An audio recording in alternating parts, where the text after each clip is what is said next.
Welcome into the College Football Insiders. I'm your host, Richard Johnson, joined by my guy, John Talty, who is joining us from the Oxford Bureau of CBS Sports. John, I don't know, man. I know you used to live there, but are you resetting your residency up? How's this going to work? Because you have been boots on the ground for Lane Kiffin Gate since yesterday afternoon. Yeah, it was good seeing our guy Marty Smith still holding strong. I feel like maybe helped pass the baton to me as I take over the watch here in Oxford. It was a wild scene yesterday. Was at the football facility, and then later the Oxford airport as fans said goodbye to Lane Kiffin as only they can with lots of one finger salutes. It was quite a scene. And showed what I think was maybe the emotional outburst of what has been a weeks long thing building and building as people wondered whether Lane would stay at Ole Miss or possibly go to either Florida or LSU.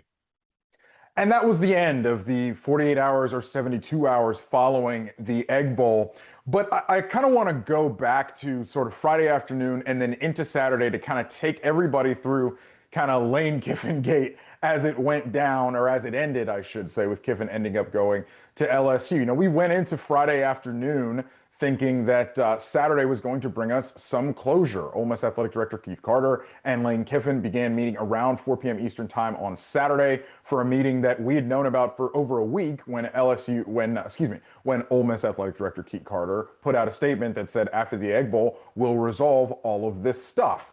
But John, they didn't resolve it on Saturday night. And we went into Sunday morning with, I don't want to say doubt about what Lane Kiffin was going to do, but at least doubt about how he was able to do it or how he was going to be able to do it. So let's kind of go through late Saturday night and into Sunday morning, actually, before you show up in Oxford Sunday afternoon, and just kind of break that down for people, John. Yeah, I think there were multiple things that had to be figured out. One was is he staying or leaving, which, I think for weeks had been building toward Lane ultimately leaving, which, of course he has since done to go to LSU. But that was, I think, the initial thing. Ole Miss had to hear definitively, what are you doing? Are you staying or going? And they got that Saturday night. The next piece of the puzzle, which I think was, one of the biggest things maybe that led to this drama playing out for weeks, was that Lane wanted to coach the team through the playoff. He had been saying that to people for weeks. I think he knew this was going to be an issue. We've reported previously that Ole Miss had no intentions of allowing him to coach in the playoff if it was sure that he was leaving, but he was going to do everything in his power to try to change their minds. And so a lot of that Saturday meeting was about that conversation of what he could do in order to stay and finish out this season with a team that has a chance to win a national championship and at minimum is expected to make the college football playoff. Ole Miss did not give in. They did not want to allow that to happen. From people that I talked to who characterized the meeting as tense, said that, that included Kiffin being pretty bold and saying that, if you do not allow me to coach through the playoff, like I will take the offensive staff with me immediately, and you'll have to try to coach through a playoff without all of your offensive staffers. That did not go over super well, I think, with some of the Ole Miss leaders when it was kind of got around. I think some people put it out there. Players became aware of it. They confronted Lane Kiffin about it. I was told on Sunday. He said, listen, I'm not making anyone go with me. I'm just offering them and they can choose what they want to do. I don't think that necessarily resonated with those players. They were upset about that. And so even as I was told, even minutes necessarily before Ole Miss hired Pete Golding, Lane Kiffin was still trying to find a way to coach this team through the playoff. And it wasn't until eventually Ole Miss told him, hey, we're going to Pete Golding. It's not just an interim deal. He's going to be the permanent head coach and he's coaching in the playoff, that Lane finally relented, accepted the reality of the situation, and started packing up his office to go to Baton Rouge. Well, John, I know a pretty easy way that Lane Kiffin could have coached his team through the college football playoff. I don't know if you do, but I know a really easy way, which is, I don't know, maybe just stay the head coach of Ole Miss. But, who knows? I think that when we talk about the specifics of the LSU opportunity, and you have it reported in your great story on CBSSports.com, it boils down to the fact that LSU was basically going to be able to give him everything he wanted, pretty much carte blanche. That's something Florida was not willing to do, and it's why Florida had been running a distant third in the race for over a week. What is it about the fact that he was going to be able to do basically whatever he wanted with the football program at LSU. How is that different from the fact that he can do pretty much everything he wants with the football program at Ole Miss? There's not much different.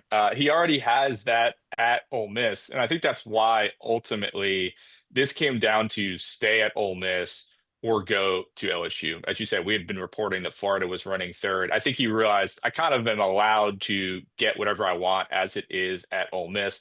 I was told, like, listen, this guy never gets told no. Anything he wants, he is getting at Ole Miss. He is viewed as basically a god in Oxford. His face was everywhere. This was a guy beloved by that fan base. Like he could do no wrong in some ways up until, of course, this moment.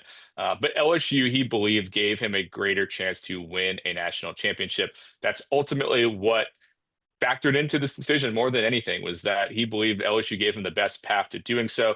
I mean, Ole Miss tried desperately to try to convince him that was possible at Ole Miss. Listen, like we're doing well. We're in the playoff. We've got the fan base invested. We have one of the best NIL leaders in college football in Walker Jones and the Grove Collective. Like they felt like they had offered him everything they could reasonably offer him to stay. But ultimately, the appeal of LSU was too strong. And I think, as someone put it to me yesterday when I was going through some of this stuff, I think he was still almost caught in a 2000, early 2000s world where blue bloods rule and they're always going to be the best. And he's even kind of said that publicly. Like he does not necessarily believe in an Indiana rule in college football world. He still felt like there were natural advantages to these, quote unquote, traditional blue bloods like an LSU, like a Florida, that Ole Miss, no matter what it did, was never going to be able to accomplish or overcome in this decision. So Ole Miss did everything it could. I don't think it did anything wrong from all the sources that I've talked to. I think ultimately LSU was just too appealing to him, and he loved the idea of coaching a school that has a very fertile recruiting base and a state that does not have multiple Power Four teams. There's no Mississippi State in Louisiana. There's no Miami and Florida State. It's just LSU. It's just the Bio Bengals, and that I think was very appealing to him. Yeah, I think at the end of the day, that's the most interesting thing about that from where I sit, he just still kind of clings to the LSU of it all. I think in the specifics of his exit and why Ole Miss fans certainly are pretty upset about it for multiple reasons is on Sunday when he puts out that statement and he says that, oh, well, my heart was here, but I talked to Pete Carroll, who is a close friend of Kiffin's father, Monty, and I talked to Nick Saban, and they kind of swung my decision. It's this continuous abdication of personal responsibility in this. It's this notion that all of this is something that is happening to Lane Kiffin. And yes, the college football calendar stinks. We understand that, and some of that creates this issue. But Jon Sumrall and Eric Morris are going to be able to coach their teams through the college football playoff and their conference championship games if either one of those teams wins the American and makes it to the college football playoff, where Lane will not be. There is a way to handle this situation that perhaps could have allowed for that reality. But I think Lane burned so many bridges sending his family on an all expenses paid tour to Gainesville and Baton Rouge a couple weeks ago, really putting it out on Front Street that this was happening and putting it in Ole Miss's face that he's dancing with other girls on the dance card, so to speak. Like, I just think there's just a tackiness about how Lane Kiffin did this that I can understand why the double barrel salute was given to Lane on the tarmac yesterday. I'm sure you can. Yeah, and I think you have to understand too, like it's important to remember the historical context of they almost had already been through this before in 2022, where they were having to deal with the will he or won't he all back half of that season. And what was, started out, I think 8-1, ended 8-5, including a loss to Mississippi State in the Egg Bowl, and kind of blew up what could have been a special season at that time because he was distracted by Auburn. And I remember talking to boosters and administrators at the time; they were deeply frustrated with it. And listen, winning calmed that down. They got back on board, and everybody was happy again. But it was almost deja vu as this played out all over again. It's like, oh gosh, we have to do this again. Like we saw how unfortunate and unfun this was the first time around. So when it came back around, and I think one of the issues is that he was telling different people different things. And so he's telling Ole Miss people one thing, telling LSU people clearly something else. And I think as those two things started to become more and more clear, it led to real frustration within Ole Miss. And certainly the very public display of his family taking a private jet to Baton Rouge in the middle of the season made Ole Miss administrators deeply uncomfortable about what he was planning on doing, from what I was told. Yeah, and the other part of that statement that he put out Sunday afternoon, where he says that the players wanted him to stay. I'm sure there are plenty of players who wanted him to stay, or plenty of players who were pretty apathetic to the situation overall. But I'm also pretty sure Yeah. I'm also pretty sure there were plenty of players who are saying, "What's going on? You're leaving us through the college football playoff run?" Like, I don't think all 85 scholarship players in mass went to Keith Carter and said, "We want Lane to stay."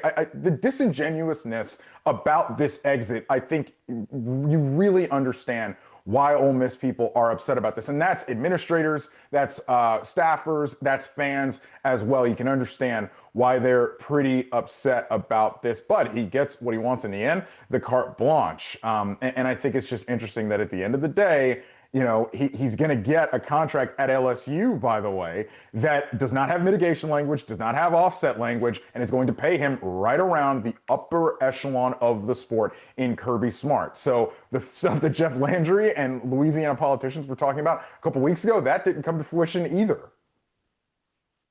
Yeah, and it's interesting that it seems like maybe all it took was one phone call between Landry and Lane, which did happen for the record. Multiple people that I've talked to, that Landry was on board, like, let's go get this guy. It's kind of speaks to some of the hilarity of college football, where earlier he was coming out and saying we're not giving another contract like this, and you could argue this one's even crazier than the one that Brian Kelly had that they were so mad about. And that's what's kind of, I think, funny about college football, is that you hear this talk about, all right, we're going to do things differently, and yet it's just more and more in the same. I mean, like earlier this year, Brandon Marcelo had a great story about the buyout bubble and all this ballooning, and like you hear people, agents and ADs, like, man, we got to fix this. Let's do more incentive weighted contracts, and some, to be fair, are trying to do that. We saw a couple of those contracts pop up yesterday, but by and large, when it comes to what we consider to be the elite coaches or the elite programs, they're still giving a lot of guaranteed money, and maybe it'll work. But I think a lot of us thought Brian Kelly was going to do a really good job and did not expect him to get fired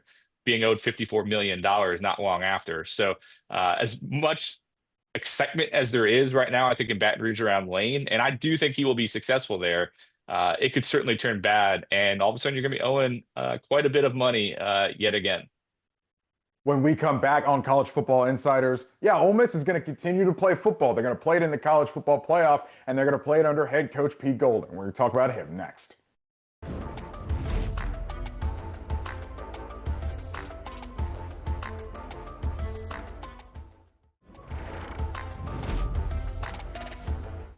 Welcome back to College Football Insiders. All right, guys, sources have told us, and we are joined by the great man, Matt Zenitz, that Ole Miss is actually going to play football, probably, in mid-December, when they are most likely in the college football playoff. Guys, they're going to be coached by Pete Golding in that game. And Matt, who's joining us now, I want to go to you first. What is it about Pete Golding? Because throughout all of this, we've all talked about the fact that, yeah, it's probably going to be Pete Golding if Lane were to step aside. Why was that such an automatic thing for Ole Miss? And what is it about Pete that endeared them to him? Tremendous amount of internal support. Players think extremely highly of Pete. Inside that building, administration thinks extremely highly of Pete. And he was someone who was a strong consideration for them right away when Ole Miss administration started to realize that this could end with Lane moving on. John, and also done a hell of a job to go along with that, just playing a role in the success that they've had the last couple of years. I mean, I still haven't forgotten, as I'm sure John hasn't either, the 2020 Alabama Ole Miss game where Alabama scored every single time that they touched the ball. And now all of a sudden you have an Ole Miss defense under Pete Golding, where you go from that to them ranking in the top 30 defensively nationally each of the last 2 years, including in the top 15. Last year has done a great job from a recruiting standpoint. He's someone who contributed to them doing things as a program that they've never done before, and frankly earned this opportunity. John, were there other options internally that Ole Miss went through? And would it have been possible for them to have run a full coaching search, or did the timing not really line up with playoff, Jon Sumrall taking the Florida job, all that stuff? I think coming into this, will Lane Kiffin leave or stay? Another name that you heard potentially internally was, quarterbacks coach Joe Judge, who of course was the former New York Giants head coach. But I think that Pete is, as Matt mentioned, really, I think galvanized people internally. I know that in the last couple of weeks, there was different conversations amongst administrators of like, all right, maybe who do we like? And there were more that came up talking about Golding and what he'd be able to do recruiting wise, ability to get the team fired up and all those different things, maybe more so than Judge, a little bit different personalities there. But, it all happened very fast. I mean, I was told that that deal did not get done of Golding until right before that team meeting started. That came together very quickly toward the end. So, that's something that there was clearly not a search. I mean, Lane definitively said he was leaving Saturday night. By Sunday, they had a new coach. Now we know that they were talking to other coaches in the lead up to this, but I think other schools were further down the road with them, including a guy like Jon Sumrall, who ultimately ended up at Florida, that it made sense for them to keep Pete, try to keep as much of the staff and roster intact, and try to be able to sell continuity when it comes to the college football playoff. Guys, speaking of that roster, Lane obviously has tweeted his daily devotional this morning. He tweeted it with a flag of the country of Trinidad, which has been Trinidad Chambliss' kind of bat signal for the last couple months since he's come on strong as Ole Miss's starting quarterback. So we'll see about that when Ole Miss's season is over. But Matt, can you tell me a little bit about what Pete Golding's going to have around him from a staff perspective? Because Lane is taking some guys and perhaps even more guys after Ole Miss's season ends. So most of the defensive staff is planning on remaining there under Pete. So defensive line coach Randall Joyner, safeties coach Wes Neighbors, co-DC Brian Brown. From everything that I've heard, they're expected to be a part of this staff under Pete Golding and Ole Miss moving forward. Joe Judge, it seems like there's a similar expectation. Obviously, you've had some of these other pieces move on with Lane to Ole Miss, or I'm sorry, to LSU. And then one of the ones to keep an eye on for moving forward is running backs coach Kevin Smith, who frankly on my end, I would have thought would be one of the automatics to a certain degree to make the move to LSU, but nothing has happened as of yet, even though that's definitely one that's worth continuing to monitor as a possibility. John, what kind of guy is Pete Golding? Like, I don't think he's going to be tweeting every day like Lane Kiffin was. The only thing Pete Golding tweets is a shark emoji when they get a recruit. He's just a dude, man. It's just like there's something about him I think that's very genuine and authentic. And it was interesting. I was talking to some Ole Miss people here in Oxford, the last day or so. And one of the things that was brought up to me was that Pete can not only, I think, recruit very well, that you could tell just based on the reaction to him being announced as the head coach. Players were very excited. They were coming out yesterday talking about how it's the Pete Golding era and how pumped up they were. But I was also told he is very good navigating with power brokers and donors and boosters in a way that Lane Kiffin never was. That was not Lane's forte. He did not enjoy having to deal with those kinds of people. But I've been told that Pete is very good at dealing with that. And so I think that's one of the things that maybe even helped him and allowed Ole Miss to move as quickly as they did with Pete Golding was not only did you know that it would go over well with the team, but you also knew it was going to go over well with some of those important donors that you need to continue to kind of fund your roster and everything else that has led to Ole Miss's success the last few years. Matt, as a defensive head coach, do you think that in the future, after Ole Miss's season is over, do you think that Ole Miss kind of pivots a program identity to more kind of that defensive style of ball, or do you think that they'll stick with kind of this wide open system that they've been doing the last few years with Lane Kiffin? TBD. I haven't gotten a definitive answer on that one as of yet. And I know one of the priorities for Pete moving forward will not only be preparing Ole Miss for playoff run, which I think a lot of people forget to a certain extent that like this is still a team competing for a national championship right now beyond just dealing with the Lane drama. But beyond just preparing the team for the playoffs, one of the top priorities is figuring out what he's going to do in terms of the offensive coordinator spot, and just whoever he lands on, that'll play a role in just dictating just where they're going to go and what they're going to look like offensively in terms of approach. Yeah, John, I do think that one of the biggest things about not wanting Lane around is, quite frankly, like we don't want him around our roster, right? In that statement, he mentioned something about that he proposed like guardrails in place if he were to stay. But how much of this roster do we think is going to go? GM Billy Glasscock is, I believe, going with Lane to LSU. It's an open question. I think that's something that I think almost people would admit that they are a little concerned about. Certainly, the Trinidad bat signal, I think maybe indicates some of what Lane's intentions might be. But that's something that they're going to have to fight back against. And I've been told that, Pete Golding is working very hard to not only, again, try to hold on to as much of the staff as he can, but he's a good recruiter. He's going to try to hold on to these players and do everything he can. But it's a challenging time, especially with the portal opening up in a month from now. Man, it is really going to be something when LSU plays Ole Miss next season. That's going to be absolutely box office. When we come back on College Football Insiders, we're going to talk about Florida and Jon Sumrall.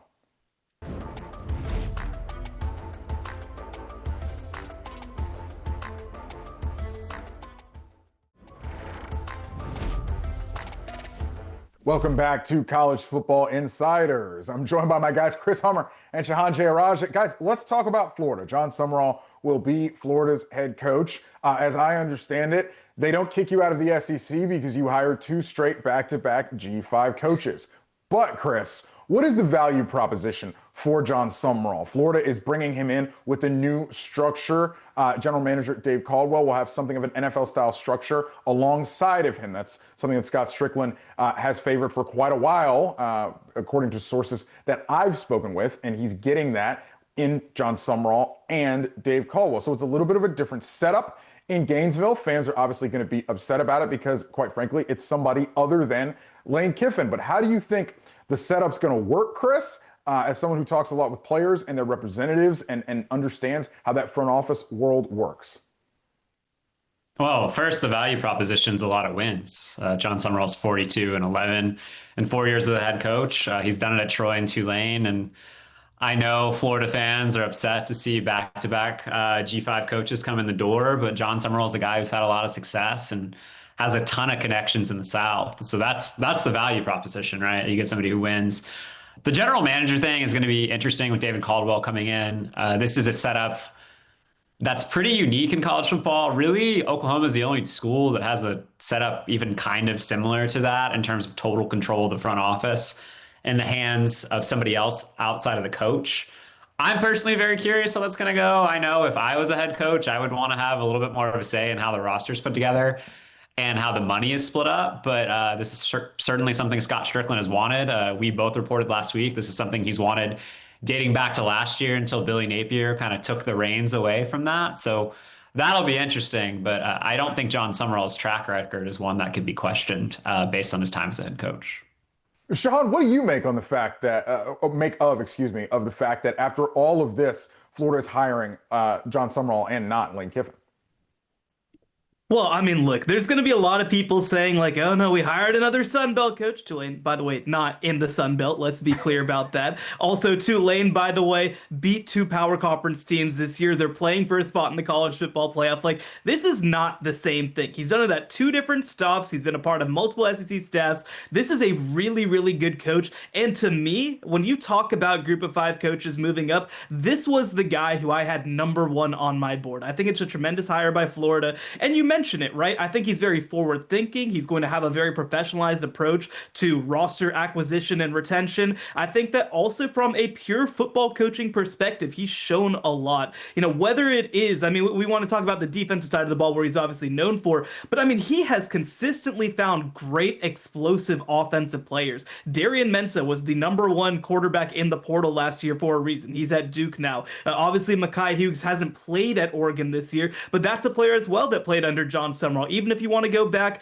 to Troy, Kamani Vidal is somebody who's playing now in the NFL who they discovered. So this is a coach who's found ways to win in every which way. He took over a Troy team that was 5-7 and immediately led them to back-to-back conference championships. I understand why Florida people were not happy about the fact that they did not land Lane Kiffin. But once you take him off the table, and honestly, frankly, even including him on the table, this is a tremendous hire. Chris, quickly, job number one is going to be figuring out what the quarterback position is going to look like in the future. Keeping DJ Lagway, bringing in veteran competition for DJ Lagway. Do we have any sense of which way that's going to go? It's my understanding that I think Florida wants to keep DJ Lagway, but we'll see what Lagway himself has to say about that. I mean, I don't know about veteran competition for DJ Lagway. DJ Lagway is going to be a junior next year. He is veteran competition in a way. I think talking to people who know DJ Lagway pretty well, he really likes the University of Florida. Obviously, he was very fond of Billy Napier and that staff, but he has always really liked the University of Florida. And I don't know if he's necessarily eager to go, but he's certainly going to have the right coordinator come in. He's certainly going to get the right pitch. And if DJ Lagway were to leave, he'd still be I know it was up and down this year. I know he was hurt, but he would be a very popular guy. So I don't know if it's about coming in with finding veteran competition for DJ Lagway. I still think personally it's selling DJ Lagway and figuring out the room from there. All right, guys, somewhat surprisingly, Auburn hired Alex Golesh. Want to go there next. I think all three of us had heard a lot about potentially Sumrall with Auburn and potentially defensive coordinator DJ Durkin being promoted up into the head job. But sort of at the 11th hour, they kind of pulled the rabbit out of the hat there with Alex Golesh, where it looked like Golesh was kind of earmarked to Arkansas through the early part of last week. But a team meeting Sunday morning, where I honestly expected right up until a few minutes before it started to name DJ Durkin head coach, ended up with naming Alex Golesh. Sean, what do you think about Golesh as an American head coach moving up? Yeah, this is a really interesting one because, like you said, I don't think that there was necessarily a clear and obvious connection or fit here, right? Actually, the Arkansas thing in a lot of ways made more sense, but from what we've heard as well, he wasn't happy about the fact that his name leaked during this process. So, with Auburn, though, I mean, you obviously step into a situation where he's going to bring in explosive offense. He was somebody who coached under Josh Heupel at Tennessee, brought a lot of those veer and shoot concepts to South Florida, and they have one of the most productive offenses in college football. And if you're able to add that, a lot of SEC recruiting pedigree, a lot of Southern success, along with potentially retaining DJ Durkin as well as a defensive coordinator, you potentially have the makings of something pretty solid here. Now, one thing I'm going to be keeping a very close eye on, just to be frank, is South Florida this year was a team that was as resourced or more than any program right now in the group of five. And you saw them punch up with it like they did against Florida, and you saw them struggle with it like they did against Navy and against Memphis. So it's going to be interesting to see going from a situation where you're very advantaged to being one where you have lots of resources, but not necessarily the level of a Texas or Alabama or the like. So I think it's an interesting hire. It's a good one. And it's a kind of risk that I think is worth taking. Chris, Auburn has its own calculus about trying to keep its roster around. You got a player like Cam Coleman. You've got good offensive linemen, Connor Lew, and others that you're going to want to keep around. Byron Brown, really great quarterback from USF. Do you want to bring him along? Are we good with the Deuce Knight experience? Where do you kind of think Auburn's roster is going to shake out when the portal gets up and running here? Well, first, I want to say Matt Zenitz and I broke the news that Golesh was going to Auburn. That is something that was coming together pretty quickly on Sunday morning. As the Ryan Silverfield stuff was picking up steam at Arkansas, it's because Alex Golesh had been slow playing Arkansas for about 5 days. There's a reason why Alex Golesh did not accept that job when he had the offer on the table ahead of Thanksgiving. So that was an interesting kind of chess match for Alex Golesh to kind of juggle all the teams that were interested in him down the stretch.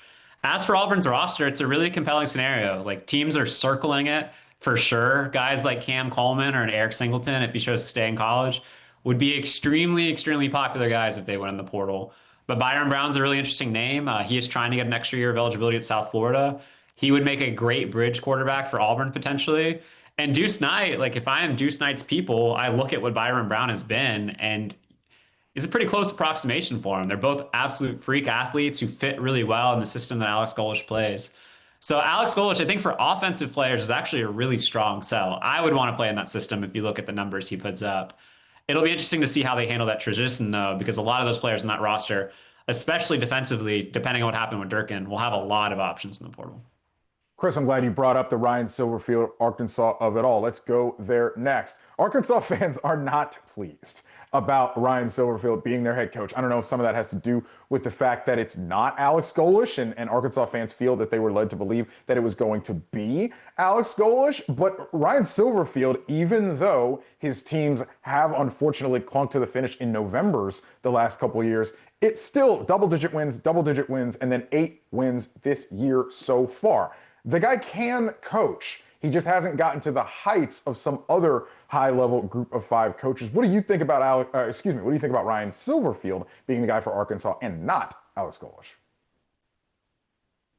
Yeah, it's an interesting situation, right? I know that you and I had spoken privately a couple of times, and you said, look, the reality is there are going to be programs that have to hire coordinators that decide that that's the direction to go. This felt like Arkansas saying, we're not doing that at all costs, maybe even when it would have been a better situation to do it. Ryan Silverfield is a good coach. He's obviously kept the Memphis thing rolling. They went and they beat South Florida just this year. They had a chance to be one of the favorites to make the college football playoff, but he leaves losing 4 of his last 6 games, including on a 3-game winning streak. This is a program at Memphis that, despite being one of the elite resource programs in the group of 5, did not capture one of the playoff spots. And they never won the American Conference underneath him. Both of the previous 2 coaches, Mike Norvell and Justin Fuente before him, did accomplish that. So look, again, I think you're getting a coach who's a high floor coach, somebody who comes in with a strong offensive identity. He's an offensive line coach by trade, which is kind of funny, replacing Sam Pittman to go that direction once again.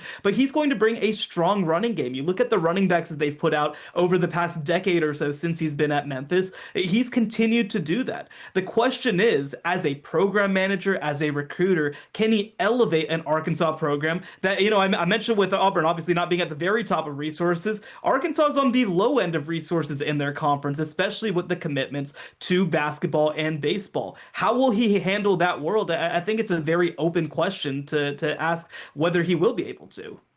And Chris, quickly, before we go to break, can you kind of sum up how the pivot to Ryan Silverfield came about, given that there was this slow play from Alex Golesh? Golesh said no, basically, is my understanding. Golesh chose Auburn. I mean, Golesh was hoping for Auburn. I think Golesh was also still in it at Ole Miss, potentially, if that job got down the line. And like Golesh had that offer ahead of Thanksgiving. I think we as a group has reported that as well. And Arkansas had to pivot when Alex Golesh took Auburn, is what it comes down to. And Arkansas is a school that interviewed 20 plus candidates. They had a very extensive search under Hunter Yurachek. And I think Ryan Silverfield's an excellent coach, but I think it's also fair to say he certainly wasn't the first choice for them. When we come back on the College Football Insiders, we're going to pivot to talk about what's next for Penn State and James Madison coach Bob Chesney going to UCLA.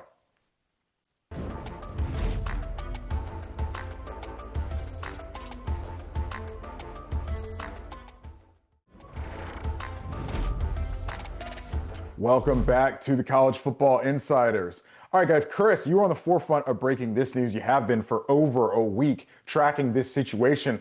UCLA head coach Bob Chesney, the James Madison head man, heading out west to go coach the Bruins. How did this one all come together? And for something that I feel like our reporting group has known is pretty much going to happen for a pretty long time, over a week, why did it take so long? I guess they're better at keeping secrets in the Big Ten than they are in the SEC. This has certainly been on the back burner for over a week now. I think almost 2, that Bob Chesney was going to be the guy. I think he's had a verbal agreement for quite a while. I think Bob Chesney was certainly hoping it could make it to this point so they can get through the regular season and potentially even conference championship week. But obviously stuff is going to leak, and it was starting to leak today, as we saw. But for UCLA, this is a really good hire. This is somebody very much in the mold of the coaches we've seen come in, like a Willie Fritz, who are coming in from lower levels and have had a lot of success. Like everybody's looking for their Curt Cignetti. And UCLA clearly went to James Madison and found the guy who followed Curt Cignetti. So this is a really compelling hire. This is somebody who's spent his entire career on the East Coast, but has done nothing but win. And I think it's a really quality move by UCLA, a program that had a very difficult search the time before. So I think this is a move that they hit this ball right down the middle, nice little fade, 280 yards. You feel really good about it going into the par five. Like this is a strong hire for them. Somebody's watched me on the golf course. Shahan, as far as where James Madison goes from here, James Madison, it's frankly a great program at the G5 level since it has moved up. They've transitioned seamlessly from Curt Cignetti to Bob Chesney. What I think people also don't realize is that Curt Cignetti took most of the great players when he left. Bob Chesney, I don't want to say started from absolute zero, absolute scratch building a roster, but he was able to maintain this at a similar level to Curt Cignetti, having to really redo the roster, and that is just really impressive for Bob Chesney as a coach, Sean. Yeah, absolutely. I mean, like you said, this is a coach who has won everywhere that he's been. Salve Regina in Division Two, moving up to Assumption, moving up to Holy Cross. Like, these are not easy places to win at a high level. A lot of them aren't even scholarship programs, and he's continued to win and win and win. He's considered one of these great coaches coming out of the Northeast. There haven't been a lot of them in recent years, but you talk about the Dan Mullins, you talk about the Brian Kellys, you talk about the Ryan Days. He's kind of in that mold. And I absolutely love this decision by UCLA, who, like you mentioned, I mean, they did not handle their last process very well. They ultimately go back to their old running backs coach, Deshaun Foster. This was a comprehensive search. This is thinking outside of the box. Chris mentioned it. I mean, everybody's been looking for the next Curt Cignetti, and there's a really good case that the next Curt Cignetti is at the same school that Curt Cignetti just came from. But for James Madison, look, I think that you have to continue to do what's worked, and that's find coaches that think outside the box a little bit, that know how to program build and have had success at different levels. I mean, this is a program that, 5 years ago was playing in FCS at a very high level. They've moved up to the Sun Belt. They're now one of the classes, if not right now, the class of the Sun Belt in very short order. I think that if you're James Madison, you're looking and saying, who's the next up and comer? Who's another coach that we should be keeping an eye on? You know, there's a couple of great coaches, whether it be in the Missouri Valley Conference, whether it be in the Southland Conference. Like, there's a lot of up and coming coaches right now. I'm excited to see who James Madison picks next, because I'll tell you what, if there's a program that I trust right now to find the next up and comer, it's that one. Chris, Bob Chesney was, at least in the beginning, connected to the Penn State job. Penn State still does not have a hire. This is an extremely quiet search. Nature does abhor vacuum, so there's some names that kind of get thrown in it, and people are kind of wondering what they're going to do here just because it's been so quiet. It's my understanding that Penn State Athletic Director Pat Kraft is very proud about how quiet they've been able to keep this search. Chris, I don't want to ask you what they're going to do because, honestly, I don't think you know either. I certainly don't. But at this point in time, what's the status of the search? Well, I definitely don't know. I would be lying if I said I did, but I do know that a decision is not expected today. Like, maybe that changes, but that came from a source that would know. I don't expect anything to happen today. And it's the most curious of the searches, right? They've had a lot of time since firing James Franklin midseason. I think they were hoping to move more quickly than this initially, but now they're deep into a search where a ton of names have been thrown around, including some really interesting ones of late that are floating out there that I think still probably belong more in the rumor category than an actual pursuit. But we've seen it the whole year. Names like Jeff Brom have been thrown out for this, and I do think that's a name that is still of interest for Penn State, along with a few others. So it'll be interesting to see how Penn State closes this process, because at this point, like, I don't think it'll happen, but I am not going to be surprised if a Terry Smith gets named the full-time head coach at this point. I think he has some support. I think Penn State has missed on a couple guys, and if they continue to swing and strike out, like, at a certain point, like, you got to get to your guy. So I'll be very curious how this closes. When we come back on College Football Insiders, we're going to get to some of the other jobs that sewed up last week.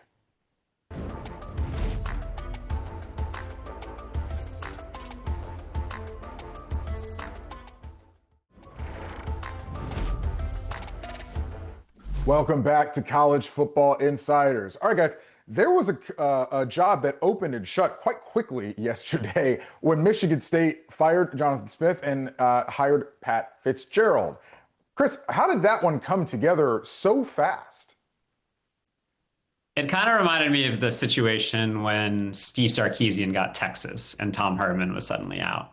It was one of those situations where if Michigan State got the guy they wanted, they were willing to make the change. And I think they got the guy they wanted in Pat Fitzgerald. And I don't think you can argue it's a very strong hire for them. I know Pat Fitzgerald's tenure ended with some question marks at Northwestern. Those seem to have been settled in court. And Pat Fitzgerald has been an unbelievably successful head football coach in the Big Ten before. And I think Michigan State, after getting a guy in Jonathan Smith who hadn't had a lot of experience in the Midwest, really needed to steady the ship and to reinvigorate the program. And I think the administration there really believes Pat Fitzgerald is the guy to do that. Shahan, what do you make of Pat Fitzgerald to Michigan State? Because Fitzgerald, at the end of his Northwestern tenure, it wasn't any good. And I think some of that has to do with the fact that Northwestern was not ready to meet the moment in NIL. And so we'll see how, if Michigan State is able to back him, how Pat Fitzgerald can do in this job. Yeah, there's two things that are interesting about this hire, right? One is you mentioned 3 of their last 4 years, they go 1-8 in Big Ten play. The one exception being the COVID season, which you kind of throw that one out just a little bit.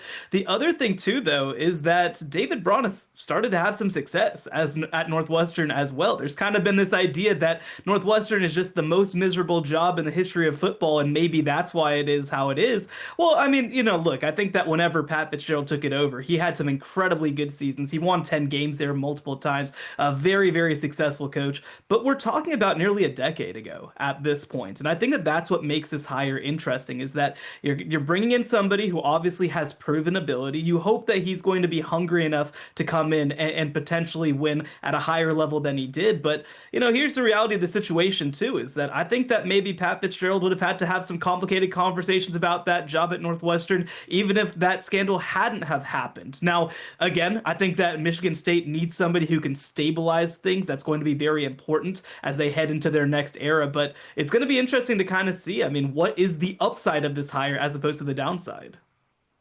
Guys, Stanford, and this will surprise you, hired somebody who's tight with Andrew Luck. They hired Washington Commanders offensive assistant coach Tavita Pritchard, who played at Stanford and knows Luck very well. Chris, this was another search that was really quiet, but it does end at a place that we all sort of expected. Yeah, absolutely. And Richard, you and I had previously reported in stories that Tavita Pritchard was certainly a candidate for Stanford. And I think this is one of those situations where Andrew Luck was looking for somebody he was comfortable with, looking for somebody with NFL ties. And also, frankly, like Stanford is a program with underwhelming resources, and Tavita Pritchard, they got somebody very loyal to the program and somebody willing to take on that job, because that program definitely does not have the money, even after a big investment of funds from a booster, that people might expect. So you're going to have to do more with less, and it's good that they got somebody in the program that has strong ties and really wants the job. Yeah, speaking of doing more with less, Chris, is Eric Morris going to have to do more with less at Oklahoma State, or is Oklahoma State going to come true with what I heard early in the process, that they were trying to be a top 3 revenue share allocation in the Big 12? It depends on the boosters, as it does always. I think there's been a really big push by the Oklahoma State administration to generate more money in this program, but there were a lot of people that were frustrated in the post-Mike Gundy era who've threatened to pull money away. Will that money come back? I don't know, but I think Oklahoma State is expected to be much more competitive than it has been in recent years, for sure. And Shahan, quickly, surprisingly last night, Kentucky fires Mark Stoops. Were you surprised that Kentucky actually did it? A little bit. It depends on who their next hire is. We've obviously heard a lot of potentially Oregon offensive coordinator Will Stein, and that would be a great hire if they decided to go in that direction. But, look, here's the reality, right? They're going to have to pay out a bunch of money. A lot of it could be due in the short term. Obviously, that's subject to negotiation as well. And so it's really going to be a question of, are you going to be able to get more than $40 million worth of more value with your next hire? We'll see how Kentucky pays that out. Yeah. Watch Will Stein, and we'll see how Kentucky pays that out over the long term. John Jayaraja, Chris Hummer, thank you for joining me on the College Football Insiders, for Matt Zenitz and John Talty as well. We'll see you later this week on the College Football Insiders.